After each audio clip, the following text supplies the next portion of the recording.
Alright, everybody. Diabetes Rex back. We're back at home, playing home, part 3. Hopefully, this will be the last bit of home. I think we are closing in on the ending here. We are going home now.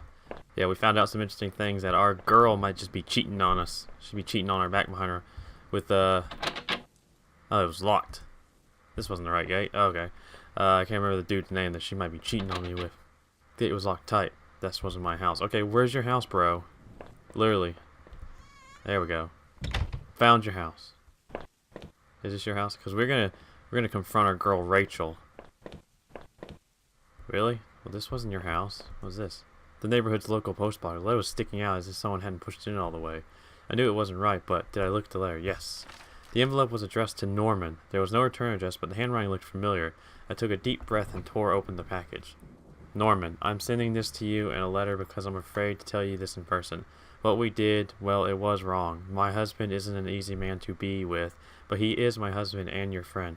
I need some time to sort this out away from you both. I'm going away for a while. I'm going to tell him. Norman, so don't you think you can hold that against me? Maybe we'll work it out. I'm not sure I even want to, but he deserves at least as much. Goodbye. Oh, God, she was humping another dude, bro.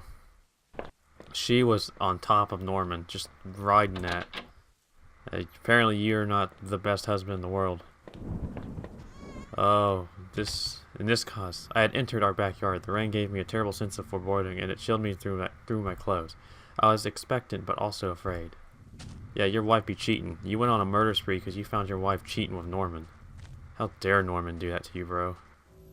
I held my breath as I approached our back door. I was terrified to step inside. Rachel's dead. You went into a rage and killed them all. The house was painfully quiet. The only sound was my own breathing, ragged and strained. I flicked the light switch by the door. The power was off. Oh boy. This game, by the way, when I was playing this, I was thinking about another game. This game is similar to Homesick, which is another indie horror game I might play, but this game's design and graphics are similar to that. I remember having breakfast here on this very table. Was that yesterday or sometime before? Dude, I feel sorry for this guy. I mean, I don't know. We don't know if was he a good husband or a shitty husband. But still, it kind of sucks. There was a small pile of mail on the floor in front of the mail slot. How long had I been away? Why hadn't Rachel picked this up? Most of the contents were bills. There was a credit card bill here. Did I open it? Yes. I ripped the bill open and read it. To my surprise, it said something about canceling my credit card due to non-payment. What the hell? Dude, she maxed out your credit cards too. That's what women do. No, I'm just kidding. The door to the basement was locked. Where did I have the damn key?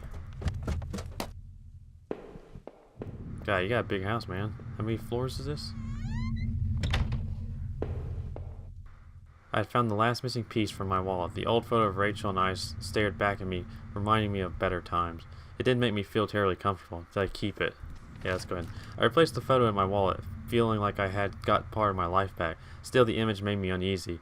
Why had I thrown it away? Because you found out what she did!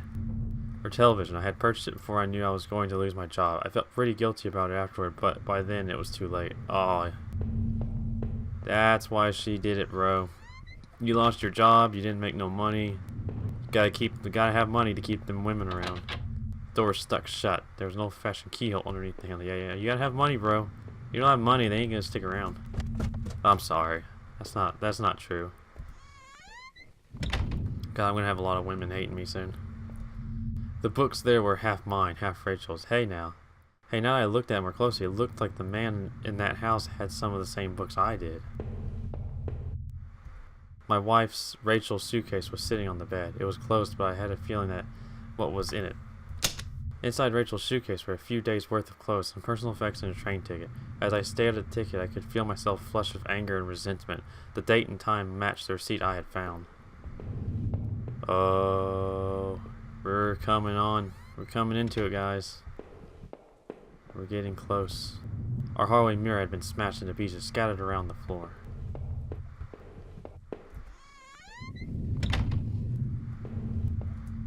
Our sink, which needed to be replaced, one of the taps always stuck, but I hadn't got around to fixing it yet.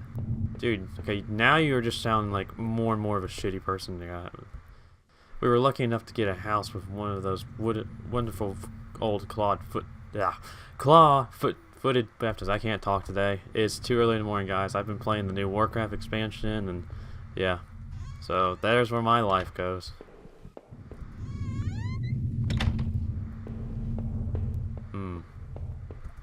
My laptop had been left on and only had a tiny bit of power left. On the screen was a website about the old water tower. There was a key on top of the drawer desk. I pocketed the key. Okay, so we got 2 doors that were locked, so I wonder which one this key goes to.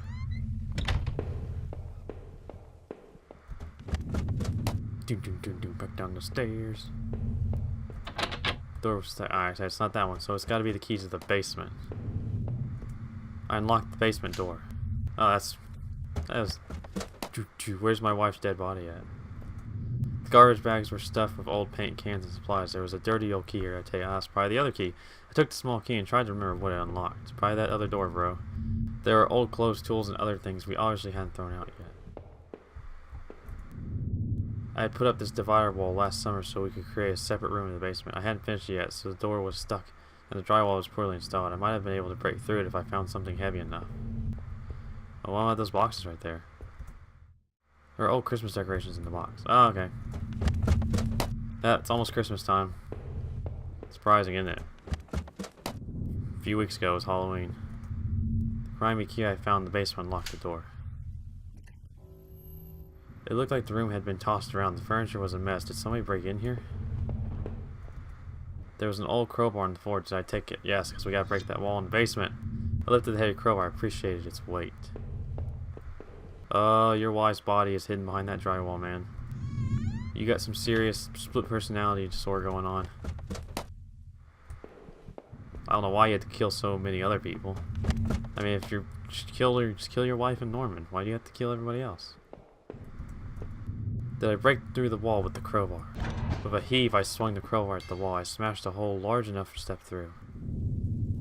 As I stepped through the broken wall, my breath caught in my throat. This was it. Was Rachel down there? Was she okay? Don't look. Don't look at what? Ooh, goosebumps. Too spooky. Oh, blood. Don't look. What was this? Filthy looking pile of rags being dumped in the corner. The stench of them was awful and it made my eyes water.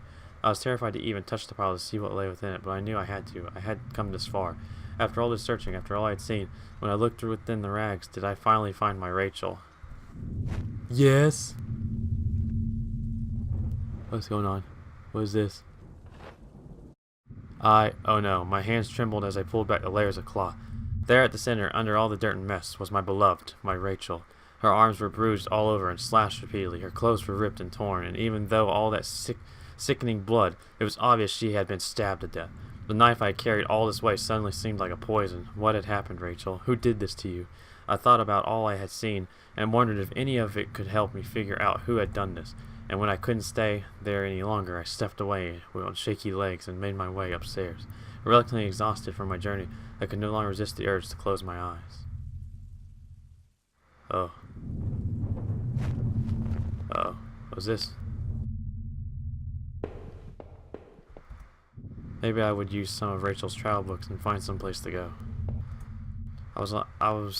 It was my wallet within its contents intact. Either I dropped that stuff or someone else did. Maybe I was sleepwalking in, or maybe somebody stole it from me. Norman's store, that forest, the water tower. Was I at those places before? I didn't see how it could ever happen any other way. I must have been the one to lose my wallet and its contents. But what does that mean? It means you're the killer, man. You really this dense. This was the old photo of that other man and his wife, I assumed. I found it in that house. I recalled those faded remains I'd found deep underneath his house. What had he done there? Well, what did I think? Was that man involved in this whole mess somehow? Let's keep going with the yes. Yes, this is always the best. Definitely, those tunnels, the odd tools in his house, and the remains of his wife. He wasn't innocent, that's for sure. Within the few broken pieces that remained of the mirror, I could see my face was going pale and weak. I couldn't bear to look again. It was like I didn't actually expect a reflection. I felt empty and drained. Alright, so we're just exploring the house again? The reflection in that grimy glass was only a shadow, a whisper. I still loved the old-time charm of that clawed-footed bathtub, though it seemed like cold comfort then. Yeah, after all this stuff, you still love that bathtub. Oh. It was the keycard I found in the factory, the one that allowed me to slip through that door. It seemed to me that it was probably Norman's, but if that was true, what was he doing back at the plant? Did I think Norman was going back to the factory? It must have been him. He must have been using the old locker room. Dude, you are in denial. The laptop had finally run out of power. Dude, you're in denial. You're trying to just make so many reasons why it was other people and not you.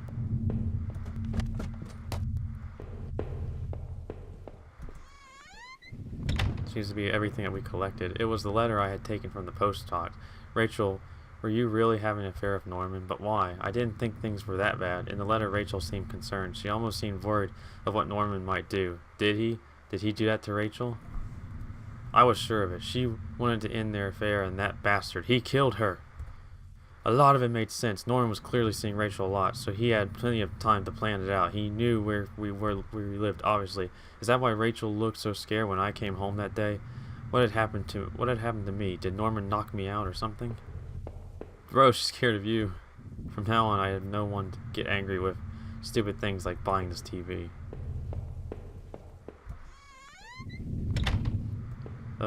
I will continue on my path of just saying yes to everything. Just say yes to everything. Yes is the universal answer. My old office safe sat on the floor. It used a digital padlock. But put it up. Nope. That was not the code. I leafed through the notebook I had taken from the forest. In the names that had been written down: Heather, Olivia, Ashley, Cheryl, Iris, Daphne, Holly, Rose, Rachel. I recalled the names I saw scratched out on the old desk. Deep within those musty tunnels, was the man in the house really up to something? Still don't understand that. I mean, he doesn't know who those names are, so I mean, he might not be involved in these murders if he didn't know who the other women were. Seemed like I'd seen all there was. Maybe I thought I was ready to go back into the basement. Maybe there wouldn't be anything for me to find, but I had to take a last look.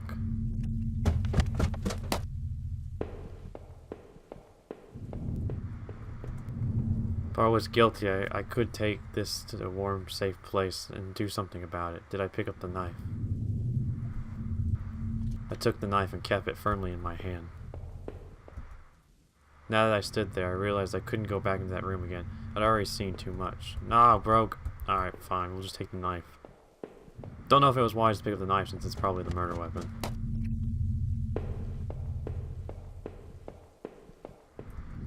The mail still out there, heaped on the floor. How long had Rachel been lying in that basement?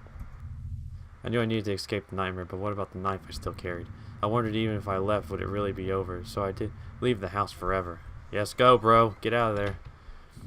Living in this town hadn't been easy. The plant had helped in some way to stay grounded. It kept me in line, gave me something to do, and helped me get away from my past. When the factory closed, everything changed. I guess that was when I had started sleepwalking, disappearing for hours at a time. I had MRIs and piles of doctor's reports, but nothing seemed to help, not even drinking. But I swear I had tried to give it up. I know it. The sleepwalking never really went away, though. But I know Rachel had tried. I know she tried to be there for me, even when everything was falling apart. This night had unearthed terrible truths, but I knew it was the final act of long-standing horror I'd been living. Waking up in that house tonight was the final cruelty. I wish I had remained unconscious in that room forever. It was obvious to me that the man I had found in that house had something to do with all this. Could he have killed Rachel? It started seeing that there were too many things I had seen to think otherwise. After making out of those tunnels, I thought those sewers might feel safer. I was wrong. The scary tape I had watched showed someone being attacked by what looked like two people. But who was it that was attacked? I had found the contents of my wallet scattered throughout town. Why the hell had I been out there? Had my sleepwalking gone to some new extreme? The thought that I couldn't account for my whereabouts, but I knew I'd been to that forest and even Norman's place. Well, it was terrifying. I didn't know what that meant, but at least I had recovered my things. Hopefully, I thought that would cover my tracks, so I wouldn't be blamed for all this. Deep within those woods, though, there were things became truly awful. Finding that notebook only made things worse. Rachel's name had been on the list, so what terrible plot was she a part of? There was a similar list of names on that desk back in those tunnels. What was the connection? It was clear, at least, that Norman had been going back to the old plant. Maybe he was the one who had boarded up the locker room, who had been drinking up there in that secret hiding place. So had he killed that guard then? He must have. Maybe he was found out, or the guard had caught him on patrol. Damn it, Norman, why? After the factory, I thought I might find some solace if I could just get to Norman's store, but all I had found were more horrors and more questions. Now that I really consider it, that's when I should have been seen it coming. Norman, you were dead, and it was damn hard to feel bad about that. It was clear you and Rachel were more than just friends, but obviously whatever had been going on had gone badly. So why did you kill her? Did she want out of whatever you two were getting into? Were you responsible for the other murders and of those other horrible things that had gone in that town? I would find no peace. That much was certain, but this way I didn't have to look you in the eye, or sit through some kind of trial and wonder what was going through your head. When I had marched through the rain towards home, I desperately clung to the hope that this would end, and I guess in a way it did, but how could I have known how hopeless all was? I had started to feel as disoriented as when I sleepwalked. To think of it now, coming through the back door and into the kitchen, should have tipped me off that something was horribly wrong. There was no sound of television, radio, even the air was still, but seeing Rachel there, lying ruined and discarded in the basement, that was a horror I could never have imagined. The other man I had found was involved in all this somehow, I knew it. But it was Norman, that traitorous son of a bitch, who had done the deed. Whatever was going on, he was the one who took Rachel away from me. I hated him for more than I could possibly express, but that offered no strength, no solace. Rachel was gone now, and I was too, forever. As I swung open the door and stepped out into the air, I caught the scent of wet grass and fog. Rachel, my beautiful wife. Just the thought of her again, cold and inert, shook me from head to toe. What would I do now? Who could I turn to? It would only be a matter of time before the police got involved, before the neighbors knew. The front lawn was soft and giving beneath my feet, and I couldn't shake the urge that I shouldn't stand there, but rather that I should run. Alright, there we go. Home. I don't think it was the best ending I could have gotten. I think there was still a lot of stuff I didn't collect, because the ending and stuff, it depends on how much you collect, with you saying yes or no to different things, but I mean, but yeah, that's the end. I don't know, there's several possible endings from what I've heard. Home is now available on the iOS, on the App Store. It's a fun, it is a fun little indie game. I think it's an interesting take on the horror genre, that it's like, you can do a horror game in this type of design, type of graphics, and you don't really need high-end graphics to do it. Now, as far as the horror aspect, at the beginning it was a little horror aspect with the noise and stuff, but as I progressed, it was turned more into like a mystery adventure, you trying to find out what had happened. And I think we all know what really happened. Norman betrayed us. No, it wasn't Norman, but we probably, best possible answer is the guy I was playing as. He was the killer, he did all of it. But yeah, this has been Home. It's available on Steam and available on the iOS. It's a little indie horror adventure game. So I'll be playing more of these because I like these little smaller indie horror games as opposed to the bigger ones. But don't get me wrong. I love like Amnesia. I love Outlast. I love high-end horror games too. But these little indie ones I like because I just like them because they're interesting games to play. So I hope to do some more later on. But it's been Diabetes Rex. Home, finished it. Hope you guys enjoy. Like, share, subscribe. There is a link to the Facebook page that we have now in the description below. So if you guys want to hop over to the Facebook page and give that a like as well, you can keep track of any news or uploads and things of that nature. But Diabetes Rex, I'm signing off from this video, and I will see you guys in my next one. Later, guys.